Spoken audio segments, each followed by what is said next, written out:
Ukraine has just launched a series of devastating long-range strikes, proving that nowhere inside Russia is untouchable. Russian forces, buckling under overwhelming fire and stretched past their limits, were forced to retreat. The Russian Navy is rapidly running out of places to hide.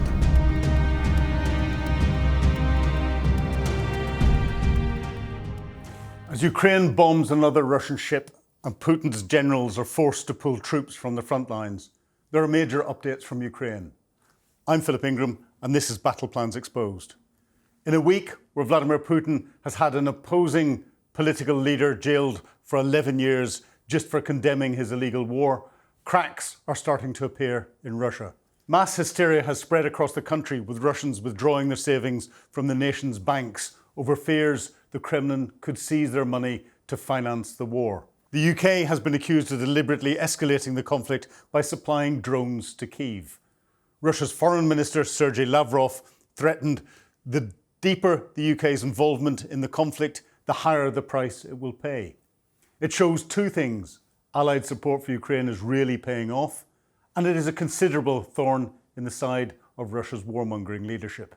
Today's maps focus on a Ukrainian deep strike on Russia's satellite network, the liberation of 26 small settlements, and another daring blitz on Russia's Black Sea ports. But first, let's look at what's been happening on the front lines. High above the front line, aerial reconnaissance cameras capture a desperate struggle for survival as two severely wounded soldiers from the 475th Separate Assault Regiment lie immobilised in open terrain following an enemy drone attack. Commanders deploy an uncrewed ground evacuation robot to haul them back to safety. But as the machine crawls across the field, another enemy drone swoops in and blasts it offline. With the robotic platform disabled in the dirt, the injured men are left completely stranded in an open kill zone with follow-up strikes imminent. Suddenly, a civilian pickup truck comes barreling down the exposed dirt track at breakneck speed, charging straight into the danger zone. Behind the wheel is the assault company commander, Vladislav Poletsky, who didn't even take the time to strap on his body armour before hurling himself into the line of fire. Disregarding the immediate threat of swarming drones overhead, Poletsky slams the brakes alongside the disabled robot, leaps out unarmoured, single-handedly hauls both wounded soldiers into the truck bed and speeds back towards friendly lines in an extraordinary display of frontline leadership. Leadership, the moral component of fighting power, the boss going out and doing this for his soldiers. You can't begin to convey the real level of support that will give to the rest of his troops. They will be emboldened by this. They'll see that they're led by someone who leads from the front. This will get the Ukrainian troops on the front line pumped up and ready to deal with the Russians and ready to fight for not just the coming hours, but days and weeks after this. Filmed from a heart-pounding first-person perspective, harrowing footage captures a Russian soldier on a military truck speeding down a dusty frontline road in a desperate bid to outrun a Ukrainian loitering drone. With the engine roaring and the vehicle swaying wildly, the hum of the approaching killer drone grows louder. Taking quick aim with his rifle, the soldier fires a frantic burst after burst into the sky, but his initial shots miss as the drone swoops closer.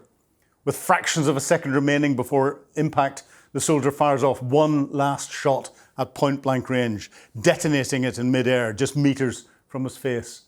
The Russian soldier got away this time. It also shows the harrowing realities of this war and how fine the margins are between life and death.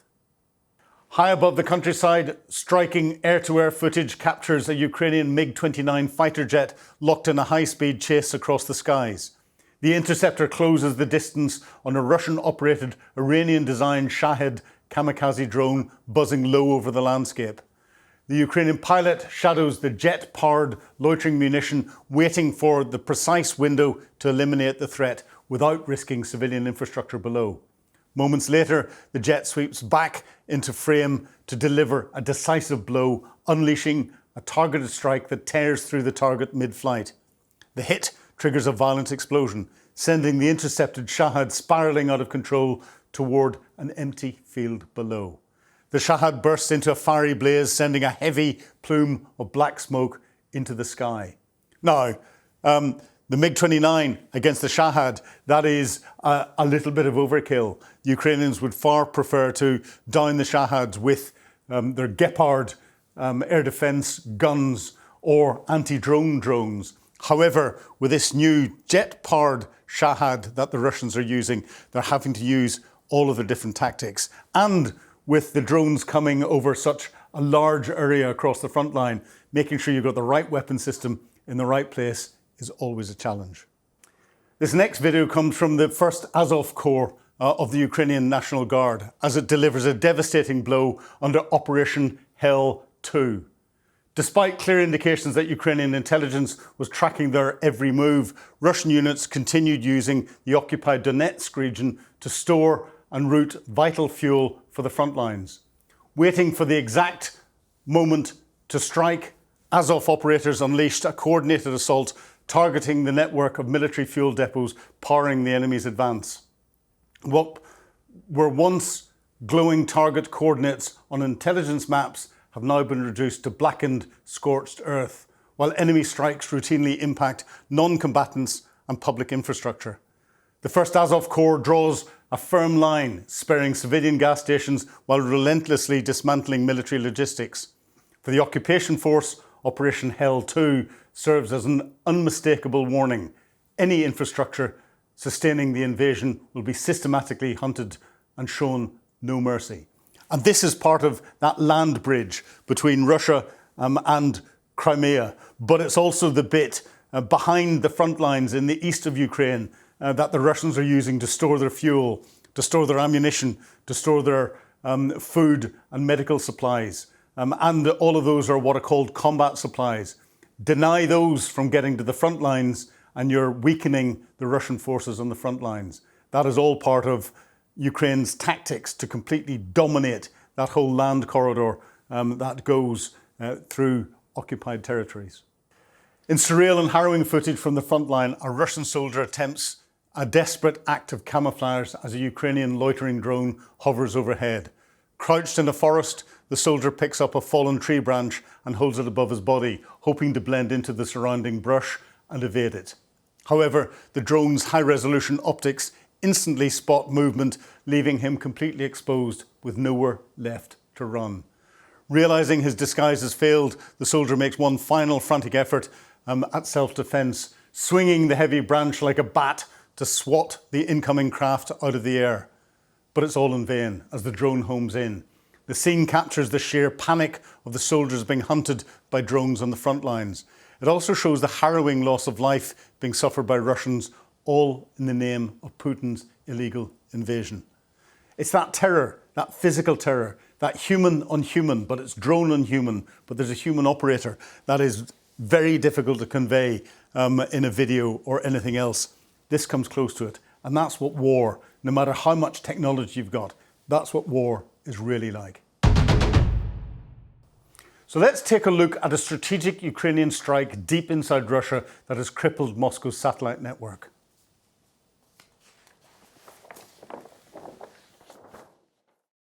For months, Moscow has operated under the delusion that its critical military infrastructure deep within the Russian interior was safe from Ukrainian reach. But in a spectacular display of domestic engineering and strategic vision, Ukraine has just launched a series of devastating long-range strikes, proving that nowhere inside Russia is untouchable anymore. The crown jewel of the latest operation took place a staggering 900 kilometers from the Ukrainian border in Russia's southwestern Samara region, around here. Using their cutting-edge domestically produced Flamingo cruise missiles, Ukrainian forces successfully struck targets at the Progress Center, a massive rocket facility operated by the Russian space agency Roscosmos. This isn't just any factory. The Progress Center is the beating heart of Russia's rocket technology and electronics manufacturing. And crucially, it supports Moscow's attempt to build their own Starlink-style military satellite network.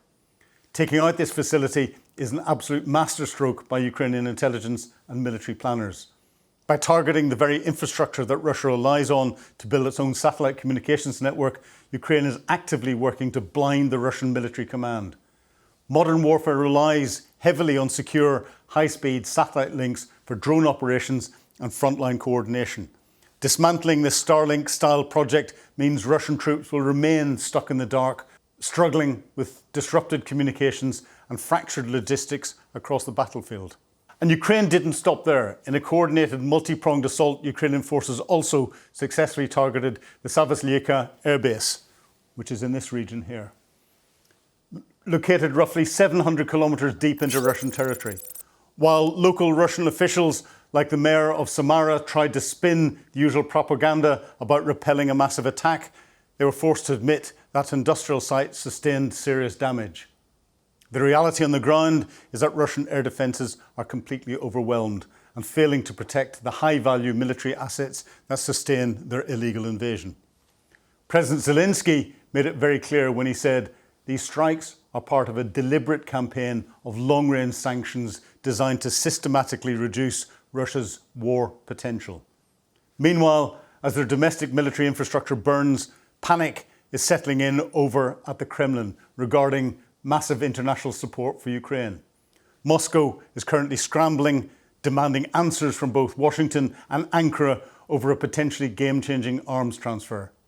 According to reports, a substantial arsenal of US-made weapons and ammunition currently held by Turkey might soon be on its way to Kyiv. The sheer panic from Russian Foreign Ministry spokeswoman Maria Zakharova, who is now threatening serious harm to relations with Turkey and the United States, shows just how terrified Moscow is of this package arriving. Ultimately, what we're witnessing right now is a turning point in Ukraine's operational reach. Between domestically produced Flamingo missiles wiping out Russian satellite infrastructure 900 kilometres away and the prospect of a massive new arsenal flowing in from Turkey, Ukraine is putting unprecedented pressure on the Russian military apparatus. Putin is learning the hard way that you cannot launch an invasion and expect your own backyard to remain out of harm's way. What we're seeing here and all of these attacks are what I describe as attacking the operational level. This is the operational level of this war. Whilst the Ukrainians are holding the Russians fixed on the front lines in the east, the tactical battle, there's no real winner here. But Ukraine, by holding the Russians and imposing large numbers of casualties on them, that I would class as tactical success for the Ukrainians. Where this war is going to be won or lost is at this operational level. And what the Ukrainians are doing are hollowing out the Russian ability to continue to attack Ukraine piece by piece. At the same time, they're hollowing out the political support that there is for Vladimir Putin in Moscow. That in itself is clearly turning the international community into a position where they want to support the winner, which is Ukraine, against the potential loser, which is Vladimir Putin. Now turning our focus to the front line in the Donetsk Oblast, where Ukrainian forces have regained some territory. While Moscow continues to pour endless armour and manpower into brutal frontal assaults, Ukrainian forces have quietly pulled off a tactical masterclass, liberating 26 settlements in the Donetsk Oblast in this particular area. In a coordinated effort combining precision, drone swarms, ground forces and missile strikes, Ukrainian defenders have turned the tide in some key settlements on the southeastern front lines. As I said, it's this part of the front lines that they have liberated a large number of villages. Among the territories retaken in this methodical sweep are Yalta, Komar and Prebudova. Ukrainian assault units successfully pushed across the Mokra-Yaly River and cleared out enemy positions through the grey zone in the Volnovka region. In striking footage circulating online, Ukrainian soldiers can be seen proudly raising the blue and yellow flag over recaptured territory after Russian forces, buckling under overwhelming fire and stretched past their limits, were forced to retreat. This breakthrough didn't happen by chance.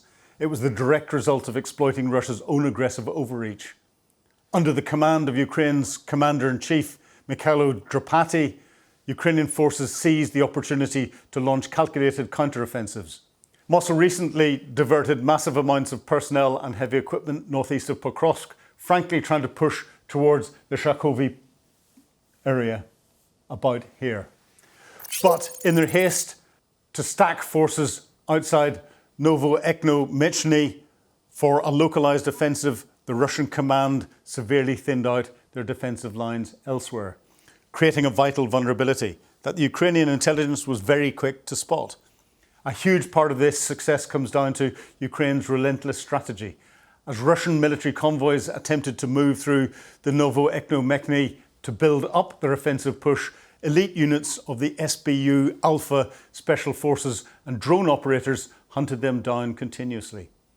By targeting logistics both on the front lines and deep behind enemy lines, Ukrainian forces destroyed or damaged nearly 2,400 Russian vehicles and specialised pieces of equipment in a single month, leaving the enemy forward units starved of fuel and ammunition. What makes this victory even more notable is the rare official release of Ukrainian flag-raising videos documenting the campaign's success. Unlike Moscow's staged propaganda clips, Ukraine's gains are backed by verified geolocations across the grey zone.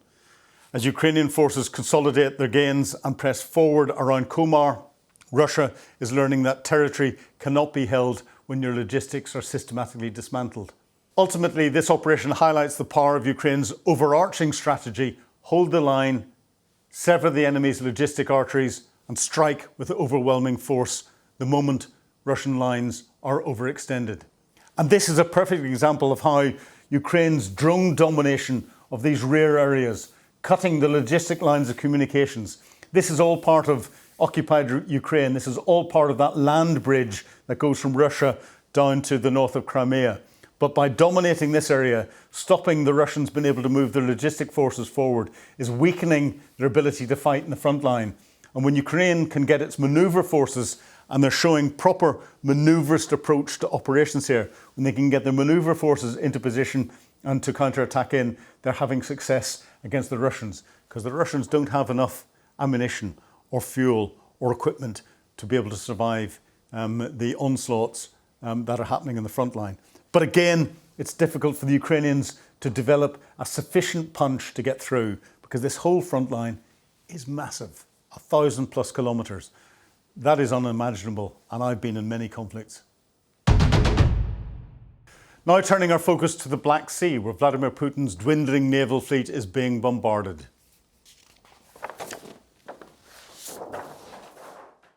Ukraine has once again proven that the Russian Navy has absolutely nowhere left to hide. For months, the Russian Black Sea fleet thought they had found a safe haven by fleeing Crimea and tucking their most valuable assets away in the distant port of Novorossiysk in Russia itself.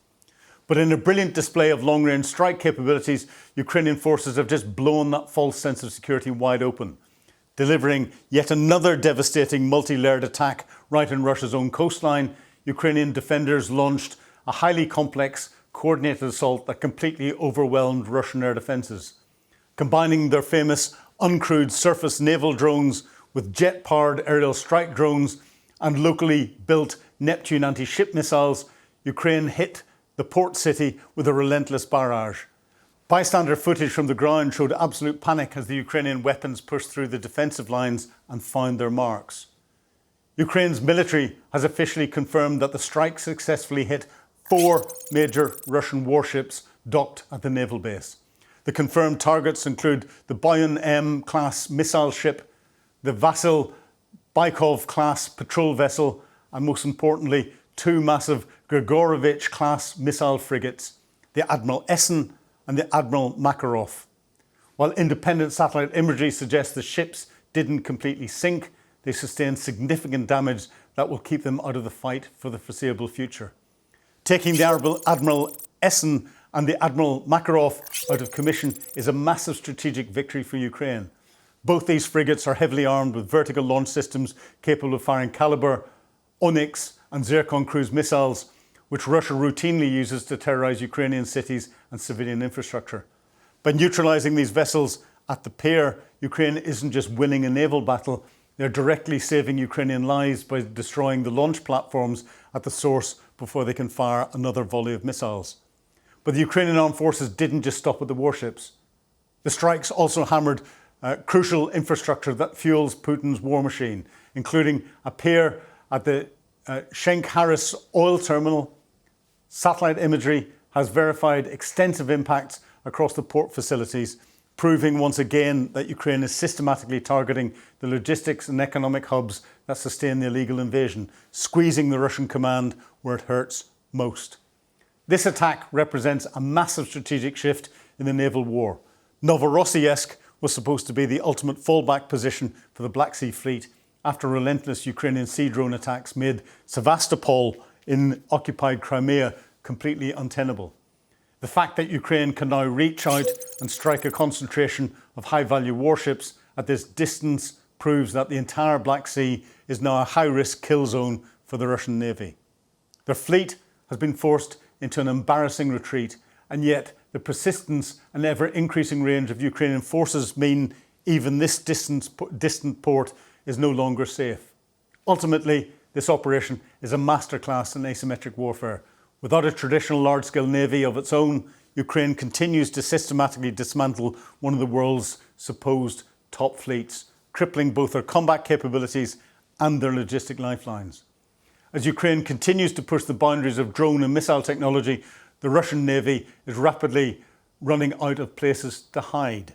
And the other significant bit about Novorossiysk and the Black Sea Fleet is the repair port for the Black Sea Fleet was always at Sevastopol. The dry docks, the other docks that are needed, the infrastructure that's needed to repair damaged ships are here. The Russians can't use here. I don't believe Novorossiysk has got that. Certainly in the Sea of Azov, none of the ports have got the repair facilities. And the Black Sea Fleet, the Russians can't take their ships out through the Bosporus to get them to other Russian repair ports to bring them back in, because Turkey doesn't allow any elements of the Black Sea Fleet or any military elements, even those supporting Ukraine, to come through the Bosporus and into the Black Sea. They're increasingly isolated. They're being devastated. So that's all for today's Battle Plans Exposed. Thank you for watching. If you like what you've seen, please share it with your friends. Stick it out across your social media channels. Put comments in the comments below. Subscribe.